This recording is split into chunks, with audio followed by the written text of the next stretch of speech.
It started in Luton, a town better known for its airport and commuter trains than for gun racks and kilo bricks of cocaine.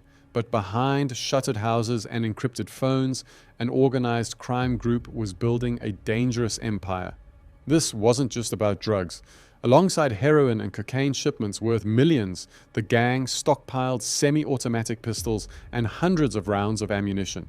Every parcel moved through their network fed two markets, one of addiction, the other of fear.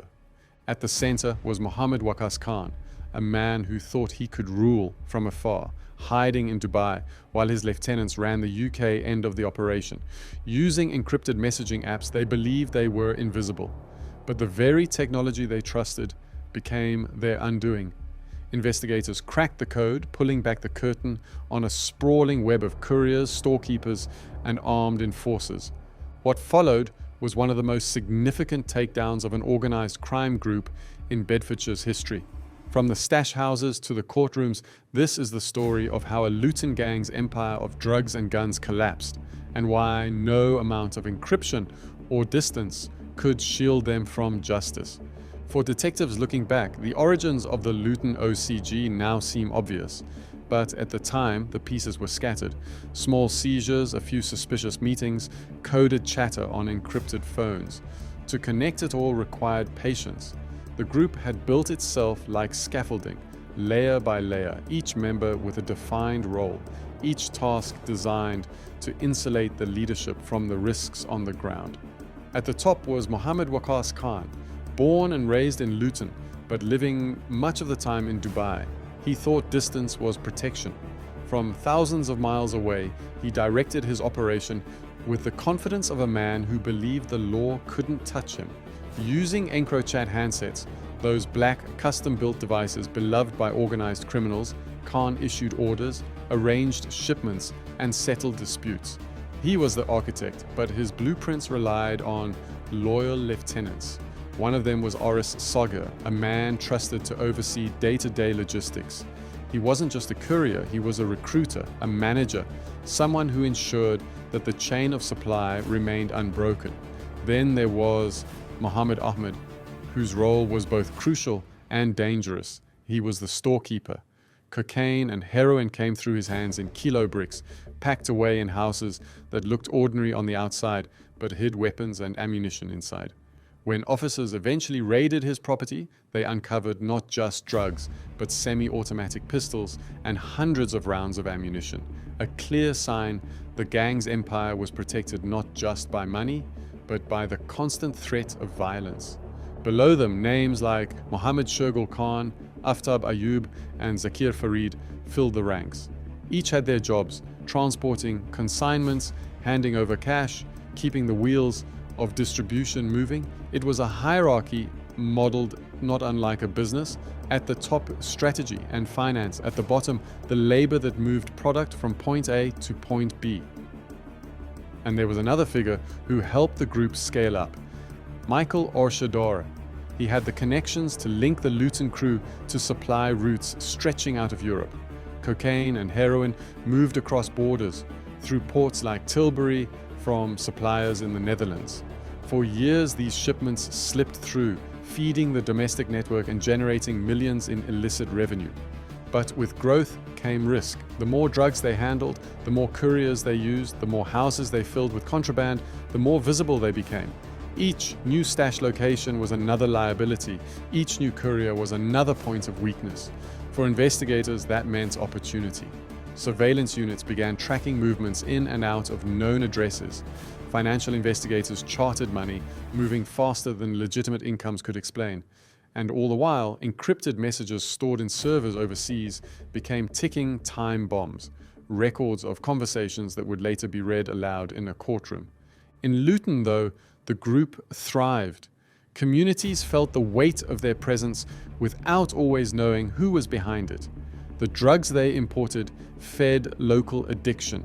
The guns they stockpiled raised the stakes of every dispute. Residents lived with the shadow of violence, while the men at the top counted profits from afar. What the gang didn't see was that their operation no matter how carefully constructed, was already under the microscope. Investigators had marked them as a priority. Raids were being planned. Surveillance files grew thicker with each passing month. The OCG thought they were untouchable, but they were already being pulled into the light. By 2019, the Luton OCG had moved far beyond small-scale dealing.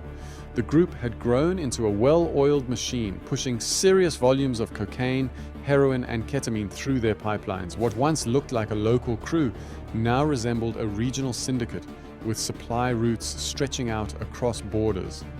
Michael Orshadar was the bridge. He tapped into international contacts, linking Khan's operation to suppliers in the Netherlands and beyond. Cocaine would be routed through ports such as Tilbury, sometimes hidden in freight, other times driven across in smaller loads to reduce risk. The supply of heroin flowed alongside, providing another lucrative stream. Every consignment was another chance to make hundreds of thousands of pounds, and every successful delivery strengthened the OCG's reputation. Khan, still orchestrating much of this from Dubai, used EncroChat to direct his UK-based lieutenants. The platform was designed for secrecy. Self-deleting messages, encrypted servers, handsets without cameras or microphones. Criminals believed it was uncrackable.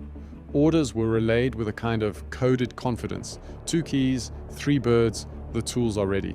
Couriers responded with timestamps, photos of cash, or confirmation of drop-offs.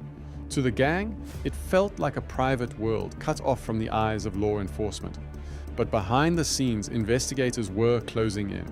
Operation Venetic, the nationwide law enforcement effort to infiltrate EncroChat, had begun to peel back the curtain.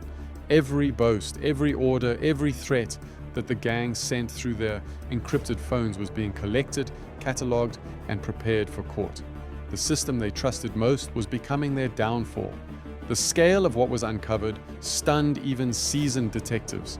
In messages between Khan and his associates, police found evidence of multi-kilo drug deals, negotiations over prices, and chilling discussions about firearms. They weren't just talking about protecting themselves, there were references to selling weapons to others, a secondary market that meant more guns in circulation, more bullets on the streets. Meanwhile, back in Luton, couriers like Aftab Ayub and Zakir Farid were moving shipments under constant risk. A car pulled over could mean a kilo seized, a courier arrested. To limit exposure, they rotated drivers, switched stash houses, and used multiple vehicles. But no matter how carefully they planned, patterns began to emerge.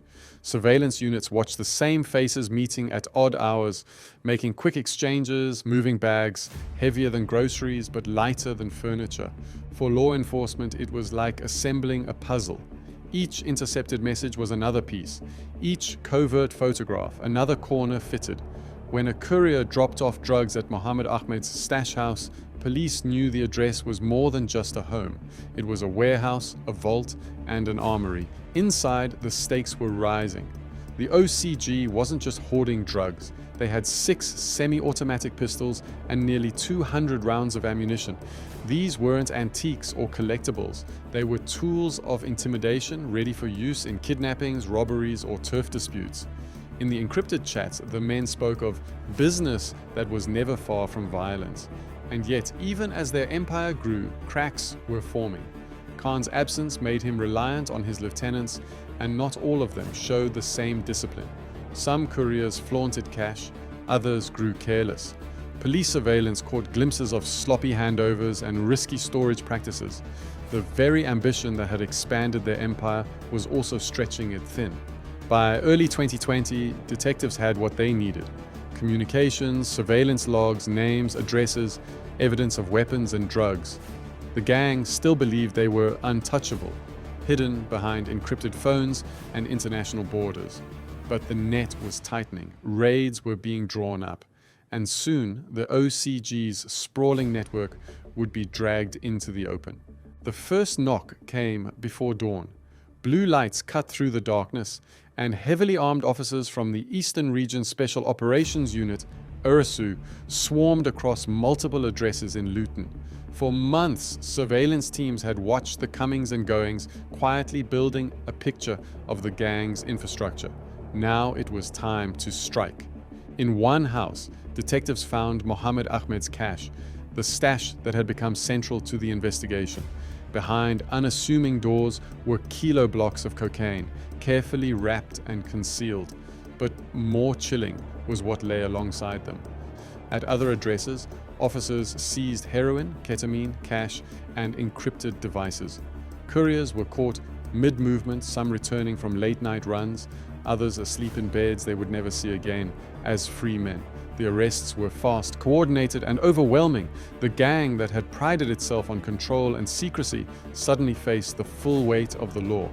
Mohammed Waqas Khan and Aftab Ayub were among those taken in. They had been central players in transporting and distributing drugs, trusted to keep the wheels turning. Now, faced with evidence pulled from EncroChat, their roles were undeniable. Conversations that once felt private, talking of bricks, of tools, of collections, were printed out, read aloud, and placed in binders stacked on prosecutors' desks. Even more significant was the reach of the operation overseas. Though Mohammed Waqas Khan had tried to hide in Dubai, believing geography insulated him, investigators had already tied him to the conspiracy. His encrypted conversations showed him directing deals, discussing weapons, and overseeing logistics from afar. The illusion of safety abroad collapsed as his name appeared again and again in the data dumps. Eventually, he too would be extradited and forced into a UK courtroom. The raids didn't just uncover drugs and guns, they pulled back the curtain on the mechanics of a modern, organized crime group. Officers found cash-counting machines, burner phones, safe boxes hidden in floors. Each item told the story of a business designed to exist in the shadows. For local residents, the sudden surge of police activity was a shock, but also a relief. Communities that had lived in the shadow of violence, aware of drug dealing on their streets, worried about reprisals, could finally see that the authorities were dismantling the network at its core. In court, the defendants faced an avalanche of charges: conspiracy to supply cocaine, conspiracy to supply heroin, possession of firearms with intent to cause fear of violence, possession of ammunition. Each indictment carried heavy potential sentences. The courtroom atmosphere was tense.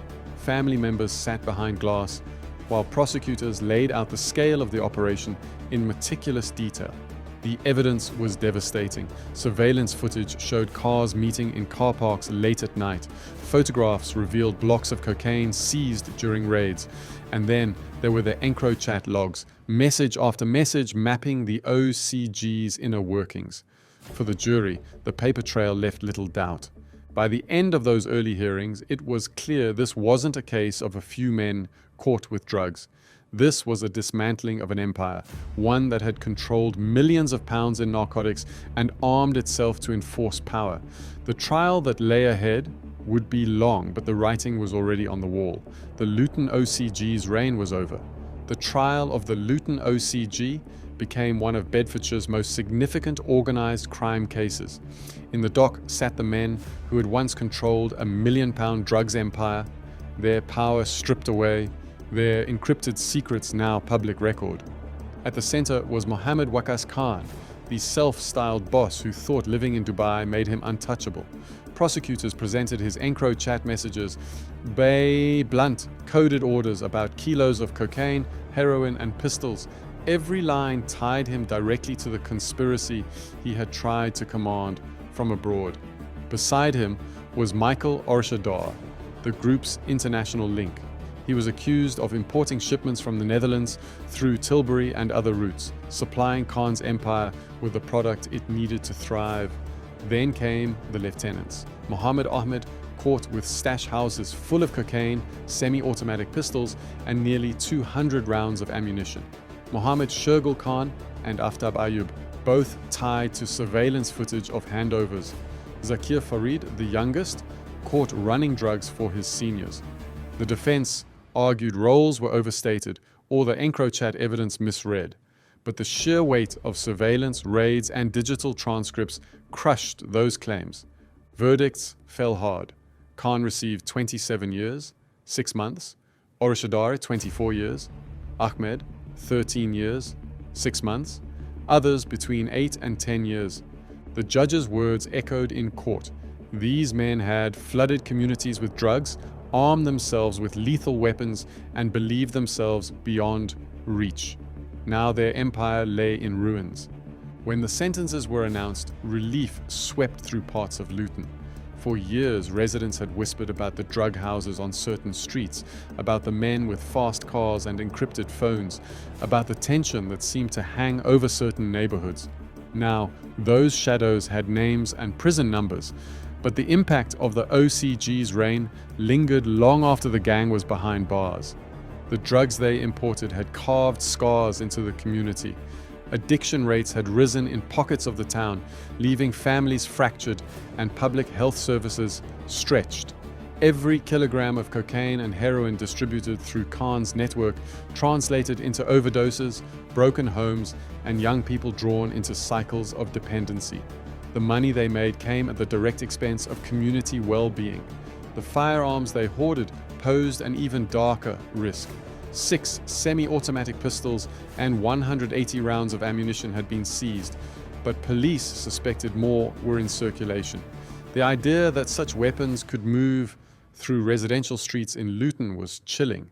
Officers who led the raids spoke openly about how close the community had come to suffering real bloodshed. The potential for violence was immense, one detective later said. "We took those guns off the street just in time." Financially, the case didn't end with sentencing. Prosecutors from the Crown Prosecution Service, CPS, immediately began preparing confiscation proceedings. These hearings are designed to strip criminals of the profits they made. Houses, cars, cash, hidden in safe boxes, even jewelry bought with drug money. For Khan and Orshadar, it meant that even from prison, their empires would crumble piece by piece until nothing remained of the fortunes they once flaunted. For the police, the takedown of the Luton OCG became a benchmark operation. It demonstrated how modern investigations could dismantle gangs that crossed borders and hid behind encryption. The EncroChat evidence in particular was transformative. For years, gangs had treated encrypted phones as invisible shields. Now, Operation Venetic had shown that those shields could be shattered. Across the UK, hundreds of prosecutions were suddenly possible. But officers also acknowledged the human cost. Surveillance had revealed how easily young men were recruited into the lower tiers of the network. Couriers like Zakir Farid were barely into adulthood, yet already facing years in prison. Community leaders warned that unless opportunities were created in Luton, other groups would rise to fill the gap left by Khan's crew.